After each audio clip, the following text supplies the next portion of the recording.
Fala pessoal, tudo bem? Eu sou a Franciele, do canal Domina Compliance e Treinamentos, e hoje eu quero falar de um assunto muito legal, ICMS-ST. Assunto bom, um assunto bom de conversar, né? Acho que é um assunto bem tranquilo aí para quem trabalha na área fiscal, certo? Então, vamos lá.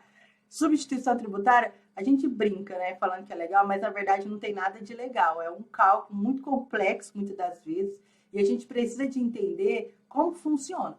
E hoje eu quero falar um pouquinho sobre a base de cálculo da substituição tributária. Você sabia que existem 4 tipos de base de cálculo da substituição tributária? Exatamente. E aí você tem que entender que existe uma hierarquia, ou seja, existe uma prioridade de utilização de determinada base. Qual é a prioridade que eu vou dar para aquele produto? A base de cálculo que eu vou utilizar para aquele produto. E é isso que a gente vai ver agora no vídeo. Se a gente abrir o convênio 142 de 2018, você vai ver que existe uma cláusula, que é a cláusula 10ª, que fala sobre o cálculo do imposto, e lá ele traz a base de cálculo da substituição tributária. E na base de cálculo da substituição tributária, você vai ver que fala o seguinte: a cláusula 10ª, ela já fala que a base de cálculo da substituição tributária vai ser o preço final correspondente, né, que o Estado determinar para aquele produto. É o preço final, né, ao consumidor, único ou máximo, fixado por órgão competente. É o que a gente chama de pauta fiscal, né? Então, a prioridade aí da aplicação da base de cálculo sempre vai ser a pauta fiscal para aquele produto que está na substituição tributária.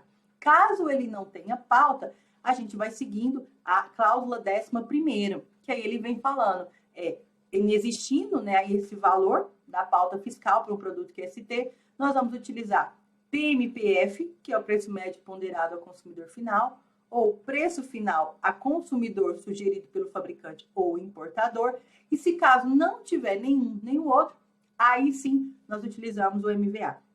Então é tão interessante como você pode ver, por exemplo, no cálculo do refrigerante. Geralmente os cálculos de bebidas, né, bebidas frias, eles têm pauta nos seus estados. Mas se porventura algum fabricante de bebida não levou a pauta, né, para o órgão competente, para que ele fizesse o levantamento e homologasse, né, aquele valor, aquele percentual como pauta, ou aquele preço como pauta, ele vai ter que utilizar o MVA estabelecido para aquele NCM.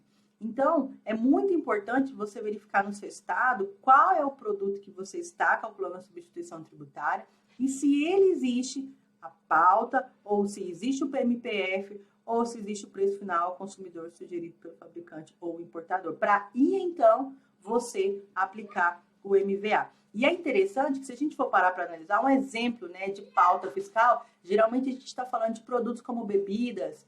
Se a gente for falar de PMPF, a gente está falando de produtos, por exemplo, como combustíveis.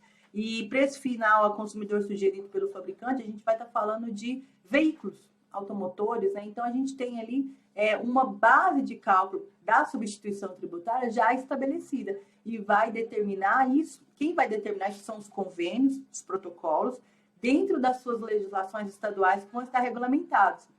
Então, hoje eu quero falar um pouco sobre o que a gente mais utiliza, que é o inciso 3º, que é quando não há pauta, o PMPF ou preço final sugerido, né, pelo fabricante importador, que você utiliza o MVA, que é o cálculo hoje mais comum das empresas hoje a nível nacional. Então, quando você pega a nota fiscal, o que você identifica ali? Base de cálculo da substituição e valor do ICMS-ST.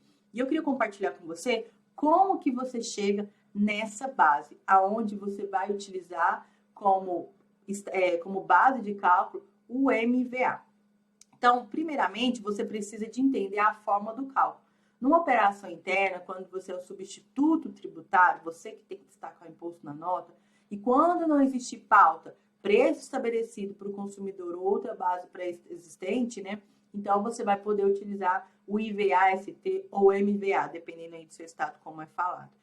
E qual é a fórmula de cálculo? A fórmula de cálculo é o valor da mercadoria, mais frete, mais IPI, mais todas as outras despesas, né, transferíveis ao adquirente, mais o MVA, vezes a alíquota interna do produto, menos ICMS próprio, devido para aquele produto nas operações internas. Isso é igual ao ICMS-ST.